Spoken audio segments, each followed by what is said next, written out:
Boa noite a todos os irmãos e irmãs, sejamos todos bem-vindos, possamos ter aqui bons momentos de elevação espiritual, de reflexões, de renovação do nosso íntimo.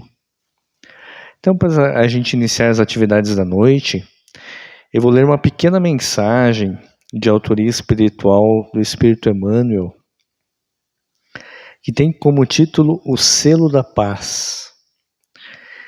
E ele vai dizer assim: no trânsito da vida, quando te apareçam entraves e fracassos, não te esqueças de que a paciência é o passaporte suscetível de assegurar-te livre passagem através de todas as dificuldades e travessias. Se estás doente, não será com o desespero que aproveitarás o remédio que se te administra. Se experimentaste algum desgosto, a irritação não te afastará do íntimo a nódoa de sombra. Se sofreste prejuízos de ordem material, não será parando em acusações e gritaria que conseguirás a restauração dos próprios recursos. Se atravessas incompreensões em família, de modo algum te livrarás de semelhantes atropelos, multiplicando reclamações e exigências. Se essa ou aquela pessoa querida se te mostra perturbada, a ponto de ferir-te, não será martelando-lhe o crânio que lhe traçarás o processo da cura. Cultivando paciência no cotidiano, transportarás contigo a força capaz de vencer todos os obstáculos que, porventura, te agridam a existência. E isso acontece porque as leis de Deus marcaram a paciência na condição de selo da paz. Meus irmãos, então, vamos nesse instante elevar nosso pensamento em oração, a fim de elevarmos a nossa vibração, a nossa sintonia e favorecermos que os espíritos amigos possam chegar até nós, trazendo-nos os bálsamos, trazendo-nos os medicamentos, a inspiração, as energias que porventura estejamos necessitando para o equilíbrio do nosso corpo e do nosso espírito. Querido Mestre Jesus, nos encontramos novamente nesta seara, onde buscamos refletir em torno do Teu Evangelho, em torno das leis que regem a vida, onde buscamos nos aproximar de Ti, da Tua paz, da Tua luz.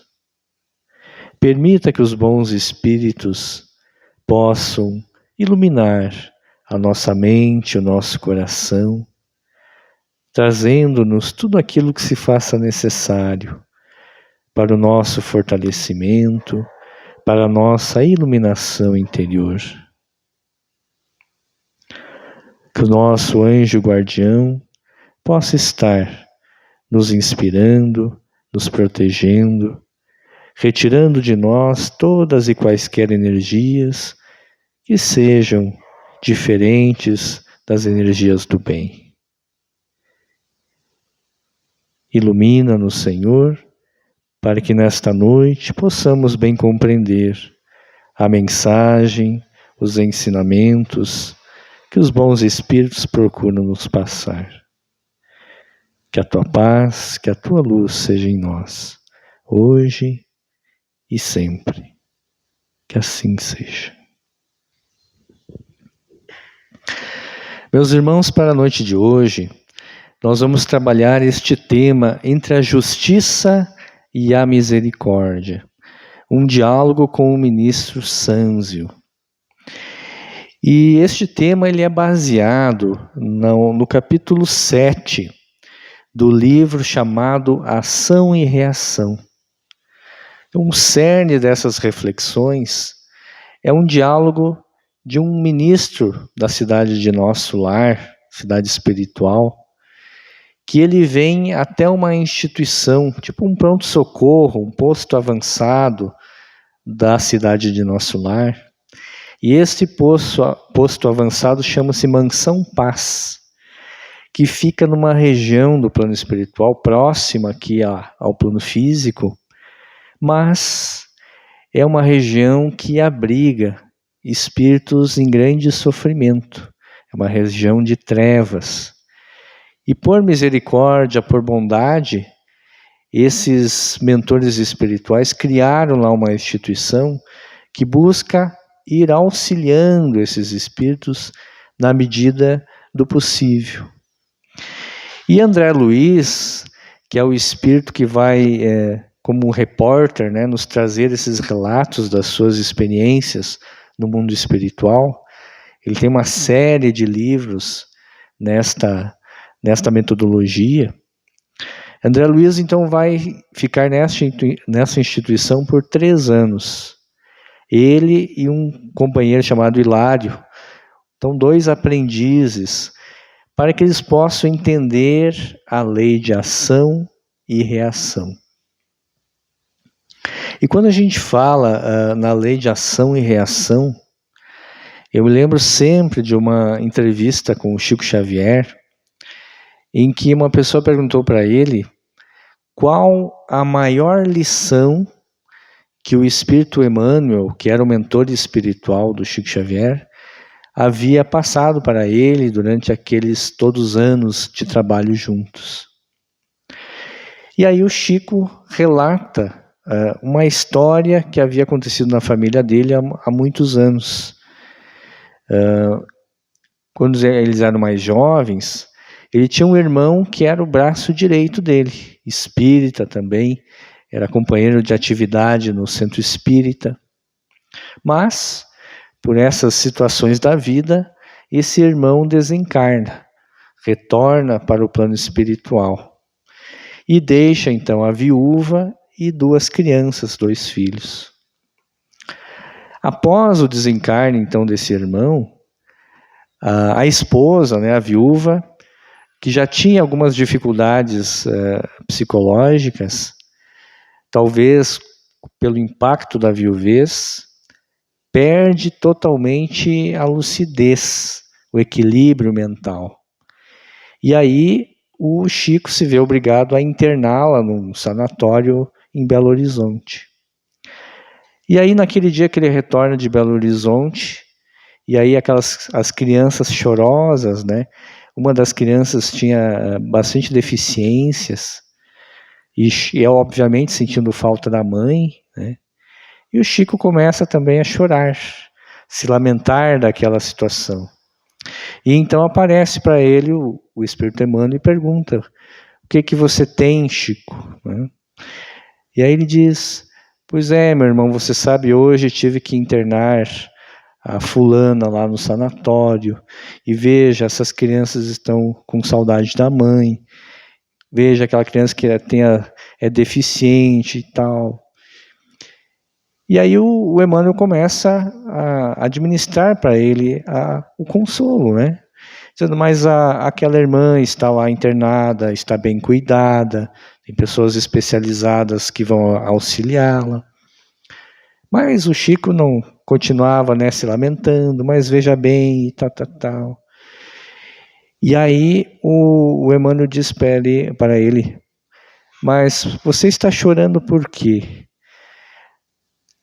Você está chorando porque você está com orgulho ferido. Porque muitas pessoas vêm até aqui e através do trabalho de vocês no centro espírita, as pessoas recuperam a saúde. E mesmo assim você não conseguiu curar a sua cunhada. E por isso que você está desse jeito. Aí o Chico diz, não, o irmão deve ter razão, mas continuou se lamuriando. Então o Emmanuel, naquela firmeza que lhe caracterizava, dizia, mas vamos imaginar a Terra como o palácio da justiça. Nós vamos fazer cumprir os processos ou nós vamos rasgar os processos?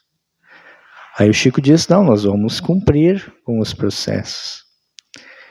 E aí Emmanuel diz, pois bem, a irmã está lá internada e muito bem cuidada, porque ela tem os processos a cumprir, as suas provas a vencer.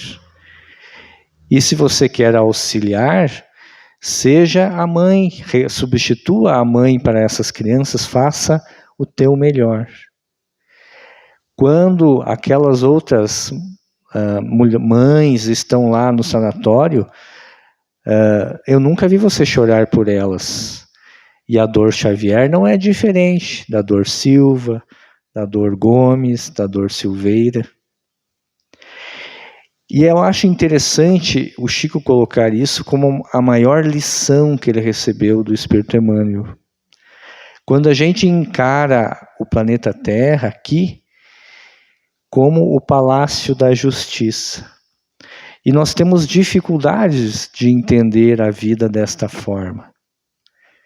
Às vezes a gente vê casos, uma bala perdida que acerta alguém, uma criança que nasce com alguma deficiência, uma pessoa que tem um revés e parece ser uma pessoa tão boa, tão justa, e às vezes uma pessoa que a gente considera lá uma pessoa não tão correta, parece que é próspera, parece que os ventos sopram a favor, e a gente não entende, né?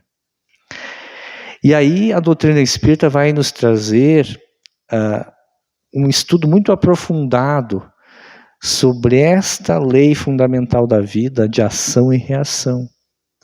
Porque aí a gente vai compreender que nós estamos aqui num processo ao mesmo tempo de semeadura e de colheita.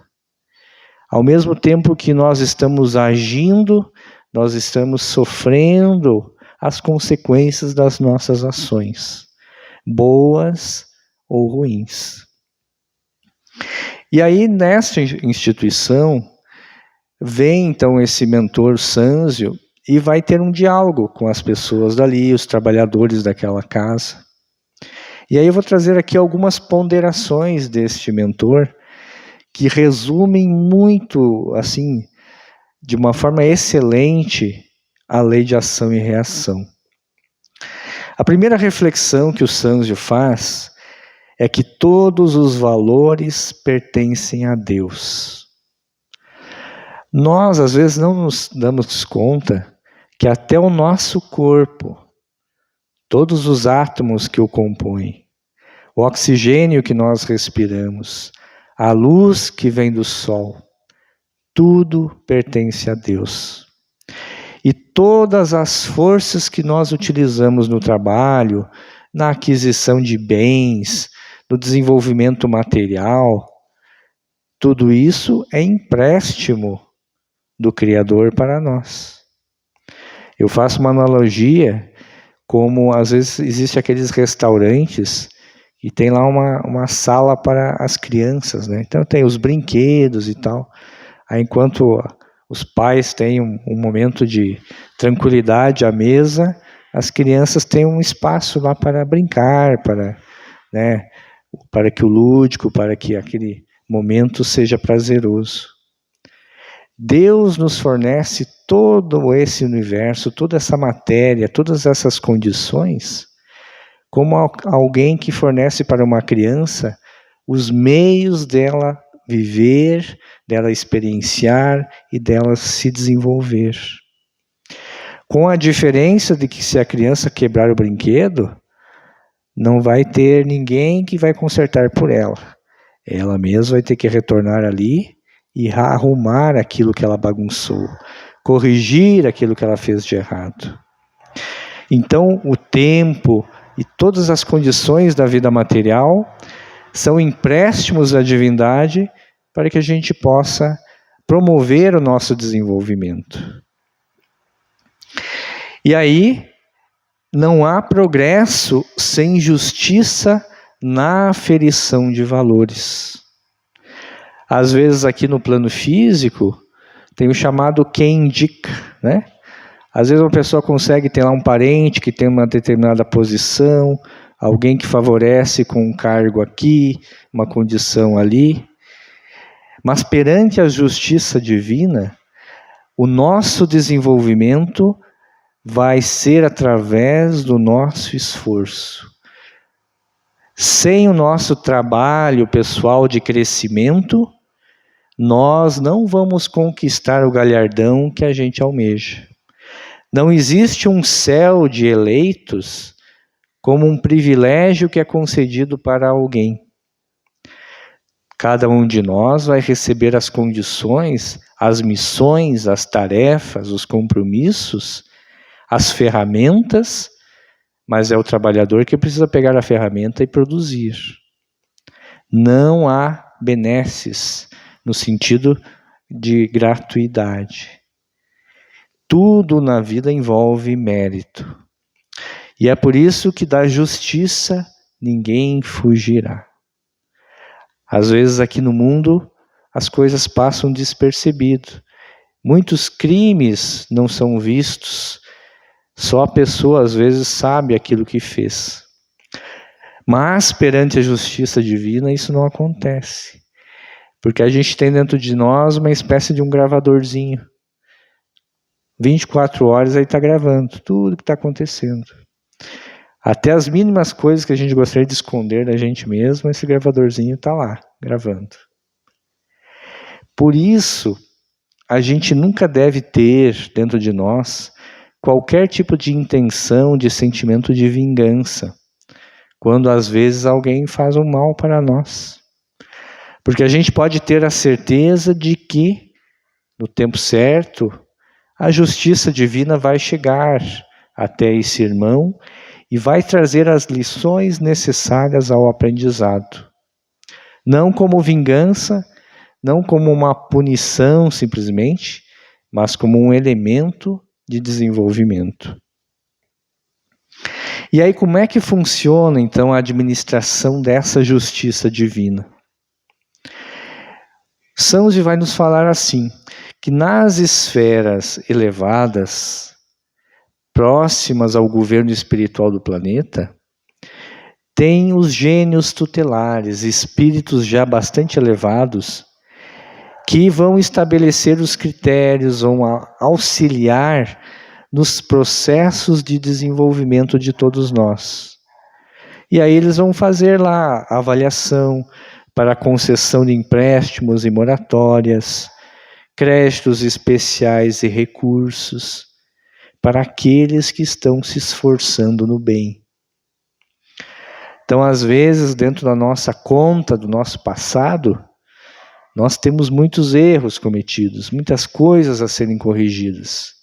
Mas, hoje estamos nos esforçando no bem, estamos tentando ser honestos, corretos, justos. Aí, essas provas, essas dificuldades, muitas vezes elas são postergadas, elas são diminuídas de intensidade, segundo esse espírito de misericórdia. Porque a lei divina, mais do que justa, ela é justa e misericordiosa. Se a gente se esforçar um pouquinho, a gente vai ter um benefício bem maior do que uma soma de 1 mais 1, simplesmente. Mas existem aqueles espíritos rebeldes, aqueles espíritos que ainda gostam de fazer o outro sofrer, que ainda gostam do mal, né? E aí ele vai dizer que existem regiões no plano espiritual que são varridas por ciclones de dor regenerativa. Aí ele diz, temos os poderes competentes para promover a cobrança e a fiscalização, o reajustamento e a recuperação, de quantos se fazem devedores complicados ante a divina justiça. Poderes que têm a função de purificar os caminhos evolutivos e circunscrever as manifestações do mal. Então, todos os recantos, eles estão sob a administração divina. E as religiões tradicionais, elas compreenderam que após a morte do corpo físico, A pessoa que, entre aspas, foi boa vai para o céu, né? A pessoa que foi má vai para o inferno. Há uma compreensão de que existe na vida espiritual regiões e diversas características. Então, cada um de nós, na medida que a gente vai vivendo, a nossa sintonia, as nossas ações, vão nos dando um certo quilate evolutivo. E tanto aqui quanto no plano espiritual, nós vamos sendo atraídos para uma região correspondente. Então, quanto mais amplitude em nossos conhecimentos, mais responsabilidade em nossas ações. Se eu sou alguém que já conheço o Evangelho de Jesus, se eu tive pais que me deram uma educação correta, me falaram o que é o justo, o que é o bom, e mesmo assim eu entro pela trilha da criminalidade, eu sou mais responsável pelas minhas ações do que talvez aquele que não teve essa mesma bagagem, essa mesma oportunidade nessa encarnação. Então a lei divina ela é muito sábia e perfeita até nesse sentido.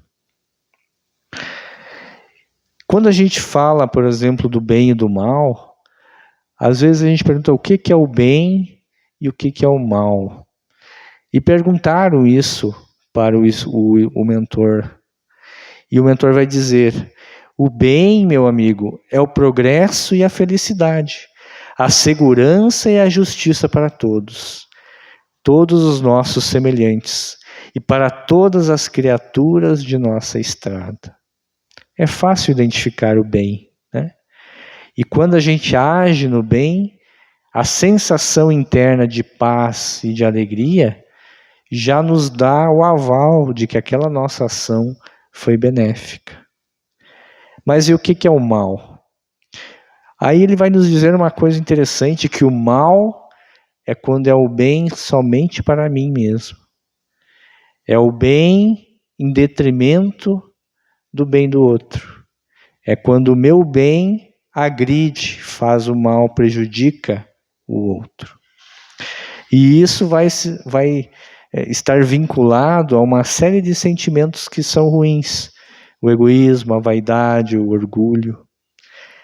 E esses sentimentos e essas ações vão nos mantendo numa vibração, numa sintonia inferior, que nos traz muito sofrimento. Então, muitos espíritos que se encontram no plano espiritual, sofrendo mesmo, sofrendo coisas duras, e eles não se dão conta de que aquilo é consequência da rebeldia, é consequência da falta de discernimento, é consequência do apego a esses sentimentos inferiores. Na medida que eles busquem a renovação, busquem o bem, esse sofrimento vai diminuindo. Essa situação vai deixando de ser tão aflitiva. E aí eles perguntam para ele em relação ao que é o karma. O karma é muito lá do oriental, né? É um conceito. Nós temos um conceito um pouco diferente aqui de karma, mais vinculado nessa questão da lei de causa e efeito. E ele vai dizer que é como se nós tivéssemos uma conta bancária, né? E aí a nossa conta vai tendo créditos, vai tendo débitos, só que muitas vezes a gente usou o cheque especial, né? Perante o banco da providência divina. E aí é nada mais justo do que a gente ter que se esforçar um pouco mais para restituir a essa conta geral aqueles valores que a gente pegou emprestado, se a gente pode falar assim, né? Então, quando a gente passa hoje no plano físico por alguma situação que a gente considera aflitiva, de duas causas são essas aflições. Ou ela tem uma causa nas nossas ações atuais. É o sujeito que bebeu todas, como se diz, pega o carro e anda a 180 por hora e se acidenta. Evidentemente, esse acidente tem uma causa atual daquilo que ele fez. Mas tem aflições que não dependem de nós, das nossas ações, elas chegam no nosso colo. Essas aflições têm causas nas nossas anteriores existências, em outras experiências corporais, em outras encarnações. E essas ações, elas vão ter então uma repercussão individual ou coletiva. Às vezes um conjunto de uma população, um país, trava uma guerra, invade um outro país, gera um monte de sofrimento, faz morte, apropriações de bens e tudo mais. Coletivamente, aquela população assume, entre aspas, um karma, uma dívida perante a lei, que mais cedo ou mais tarde ela precisa ser quitada. Então tenhamos a convicção, tudo o que nos acontece está de acordo com a lei.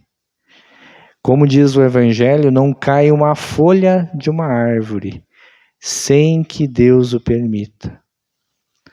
Mas então Deus permite o mal, Deus permite a guerra, tudo isso ainda é permitido porque existem devedores.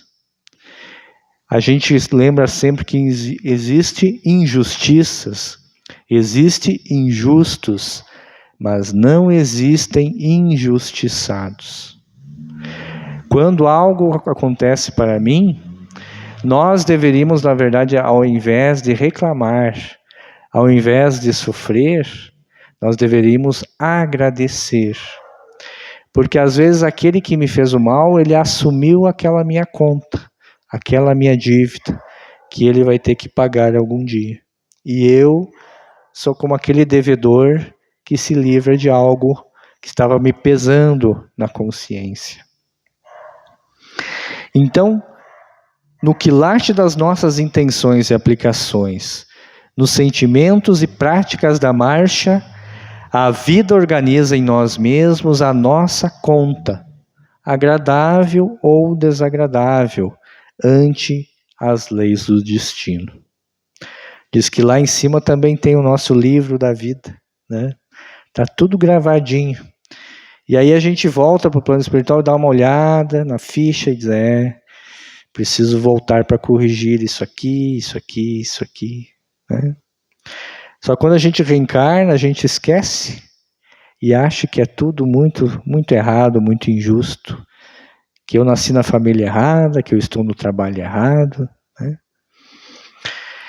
Cada alma estabelece para si mesma as circunstâncias felizes ou infelizes em que se encontra, conforme as ações que pratica. Então é como se a gente tivesse essa lavoura, que a gente está numa mão semeando e na outra colhendo. Então é importante que a partir de agora a gente semeie a boa semente, a semente do bem, porque ela vai frutificar e vai nos deixar os nossos celeiros internos repletos de alegria, repletos de paz, de felicidade. Então, por que existe a dor? A dor é como que essa mestra, né? No Evangelho diz que a dor é uma bênção que Deus envia aos seus eleitos. Então a dor é essa oportunidade que Deus nos dá para que a gente pegue as moedinhas e devolva lá para o banco da providência divina. Quando a gente passa bem, quando a gente enfrenta com boa vontade, aceitando a dificuldade do caminho, nós nos enriquecemos internamente. Por algum mistério da lei, a dor nos aproxima de Deus, porque a dor nos torna mais humildes, a dor nos tira aquela ilusão de autossuficiência, Que quando está tudo bem, a gente acha, eu não dependo de ninguém, eu faço do meu jeito, eu tenho isso, eu tenho aquilo. E quando a dor vem e nos passa uma rasteira, que a gente cai no chão, é que a gente vê como uma mão amiga é importante, né? Como uma palavra de conforto nos anima, nos fortalece. Então a dor, ela é sempre um recado positivo, uma experiência benéfica para o nosso crescimento. E quanto tempo vai durar a dor? A dor vai durar o tempo necessário ao nosso aprendizado. Quanto mais a gente se rebela em relação a ela, mais tempo ela permanece. Quando eu consigo refletir no que ela está buscando me trazer em termos de aprendizado, de experiência, essa dor desaparece. Ela vai ficar para trás. Porque o remédio já fez o seu efeito. Eu não preciso mais ficar administrando ele em relação a mim mesmo. Outra reflexão importante do Espírito Sanzio, quando ele diz que o amor infinito do Pai Celeste brilha em todos os processos de reajuste. Todos nós que estamos reencarnados, nós recebemos então de Deus esse novo crédito para que a gente possa utilizar esses anos aqui no plano físico e renovar o nosso íntimo. Porque quando a gente vem novamente para o corpo, a gente temporariamente esquece o passado, né? Esquece aquela consciência pesada, aqueles erros, aquelas coisas conflitivas, e vai reencontrar as oportunidades de reajuste, de renovação.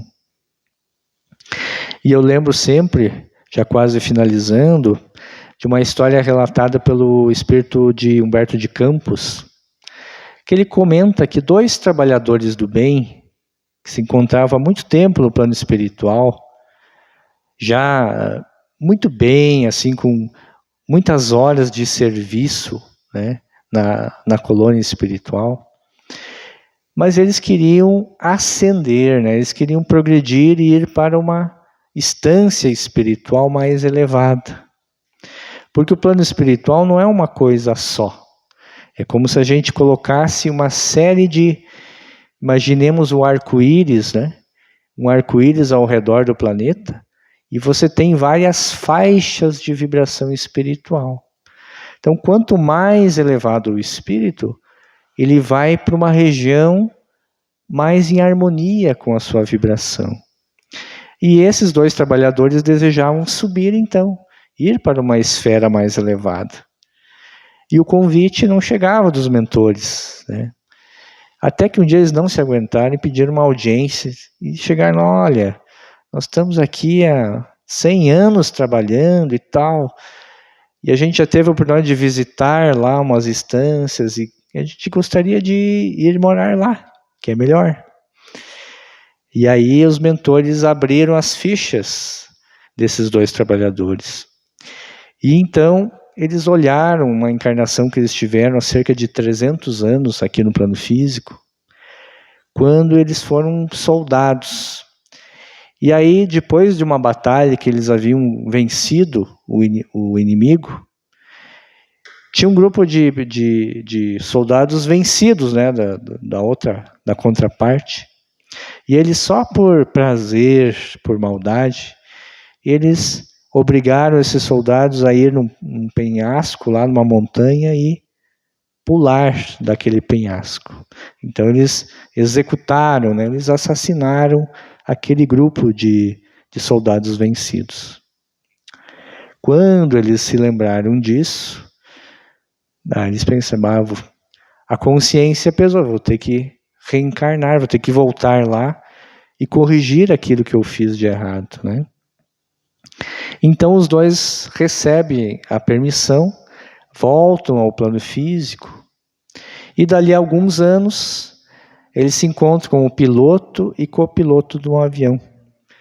E aí o avião tem lá uma pane mecânica, e eles sofre um acidente aéreo e vem a desencarnar por conta disso. Pelos méritos que eles já tinham adquirido, não houve necessidade de alguém vir e os assassinar, tirar a vida deles.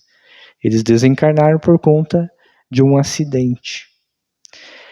Mas é uma experiência aflitiva que eles precisavam passar para que a consciência jamais permitisse que eles fizessem isso novamente com alguém.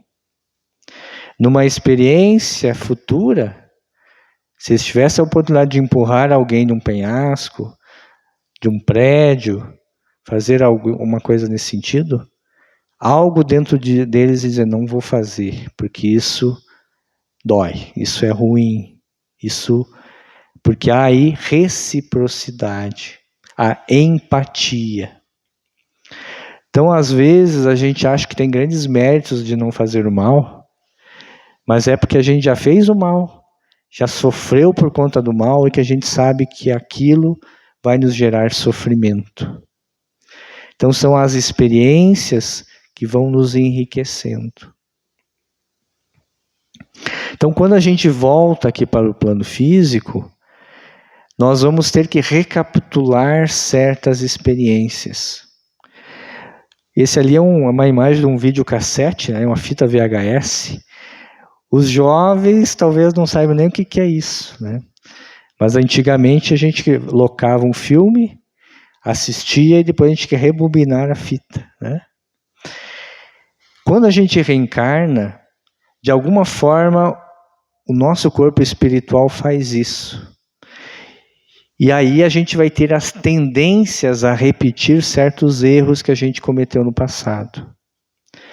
Então, se a gente quiser saber o que a gente fez no passado, analisa as tuas tendências de hoje. Porque os teus defeitos de hoje são os mesmos do passado. Então, uma pessoa, por exemplo, que tentou lá o suicídio aos 40 anos, quando chega essa idade dos 40 anos, ele tem novamente aquela sensação, aquela tendência, aquela vontade de cometer o mesmo erro. Porque isso faz parte da aprovação da lei para que eu vença, como diz lá no Pai Nosso, não me deixe cair em tentações, é isso. Para que eu possa agora superar essa tentação, essa tendência e não cometer o mesmo erro. E aí é em todas as áreas. O sujeito, às vezes, que era muito apegado aos bens materiais. E agora ele reencarna rico, para ver se ele consegue agora desapegar daquilo ali. Que ele consegue ser mais generoso, que ele consegue administrar os recursos com mais equilíbrio. Isso em todas as áreas. Então as tentações, não obstante reforçadas por fora de nós, começam em nós e alimentam-se de nós mesmos. Diz que uma vez uma pessoa chegou para o Divaldo Franco e pediu para ele se o Divaldo podia rezar para ele no domingo. E o Divaldo disse, tá bom, eu rezo para ti, mas o que vai ter no domingo? Você precisa de orações. Ele disse, não, eu vou à praia, e aí vai ter muita mulher de biquíni, e reze para mim para não cair em tentação. Então veja, cada um de nós vai ter as tentações do ambiente externo, mas é porque existe dentro de nós o mecanismo, existe lá o anzolzinho esperando, né, o peixinho morder. Então é preciso a gente estar sempre se autoconhecendo. E o assistente Silas, lá naquele livro que acompanha o André Luiz, vai ponderar uma coisa importante. Quando a queda no abismo é de longo curso, ninguém emerge de um salto. Isso é para que a gente não também se cobre a ponto de querer ser um santo, ser um Chico Xavier, uma Madre Teresa, e retornar nessa encarnação purificado. Absolutamente um espírito puro, Isso não vai acontecer. Nós temos que ter a humildade de saber que o que Deus espera de nós são os pequenos compromissos que nós podemos cumprir e vencer. Cada dia eu dou um passo, cada dia eu presto um auxílio, cada dia eu enxugo uma lágrima, cada dia eu externalizo uma frase de conforto. Cada dia eu faço uma gotinha a mais de bem, porque no conjunto isto vai me renovar. Então, o serviço no bem, a vontade de acertar, a vontade de cumprir a lei, vai ser o nosso melhor abrigo para que a gente passe pelas provações, pelas dificuldades, que são naturais dentro do nosso mapa de experiências. E para encerrar, a frase do Sanzio: todo minuto da vida é importante para renovar, para redimir, para aprimorar e para purificar. Se ontem erramos, se ontem nos desequilibramos, ontem já passou. A partir de hoje, a partir do minuto presente, eu tenho a oportunidade de fazer um caminho melhor, de fazer aquilo que eu considero mais adequado para a minha vida. E Deus, os bons espíritos, eles vão me trazer todas as condições para mim vencer. Nenhuma tempestade, nenhuma dificuldade, nenhuma cruz é maior do que as minhas condições de vitória. A partida, ela foi iniciada e Deus nos dá todas as condições para que no final do tempo de jogo eu retorne vencedor. Perante a minha consciência, perante aqueles que eu amo. E é isso que eles esperam de nós.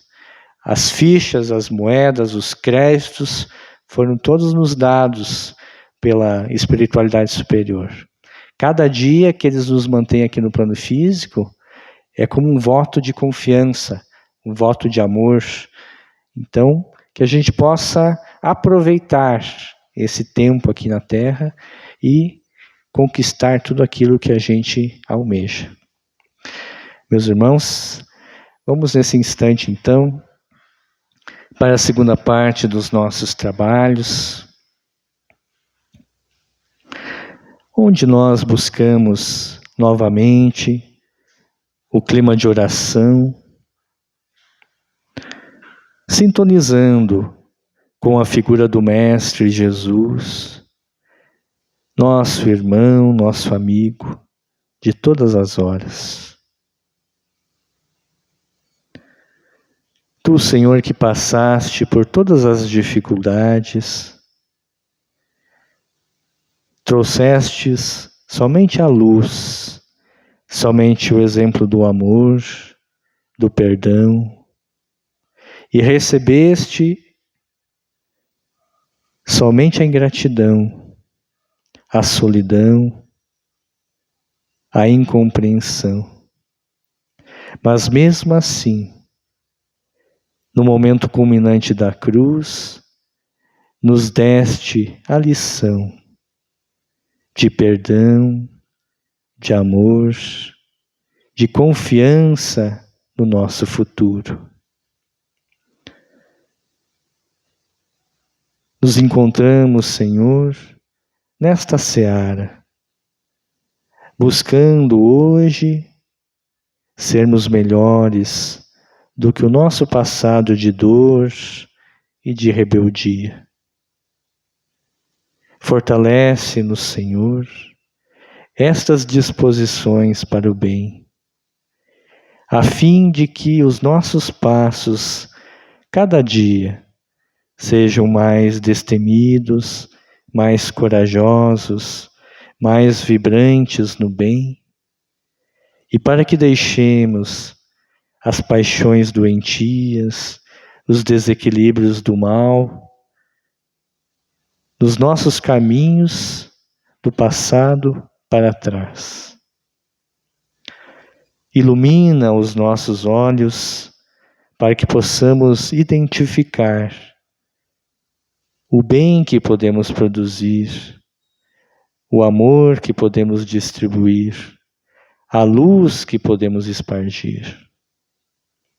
Permita, Senhor, que os espíritos amigos possam transmitir todas as energias que necessitamos para esta compreensão maior da Tua lei, dos Teus valores, dos Teus ensinamentos.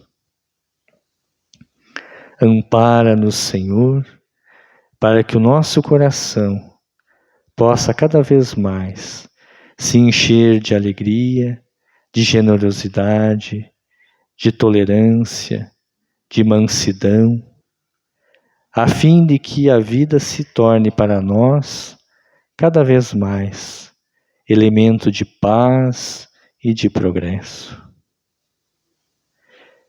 Que as Tuas bênçãos, Senhor, possam chegar a todos aqueles lugares de treva, de sofrimento, especialmente naquelas regiões onde a guerra, onde o ódio, onde o desequilíbrio se alastra.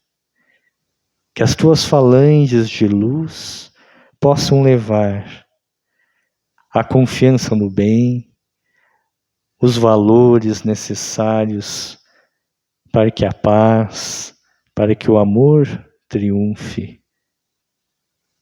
Ilumina, Senhor, a este planeta de provas, para que possamos subir no degrau programado e chegar ao patamar que desejamos na predominância do bem. Obrigado, Senhor, por mais essa noite de bênçãos, e que te pedimos que a Tua paz, que a Tua luz possa nos acompanhar hoje e sempre. Que assim seja.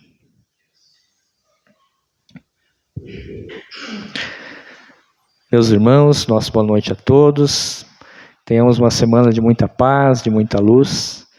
Até semana que vem, se assim for possível. Muita paz, muita luz a todos.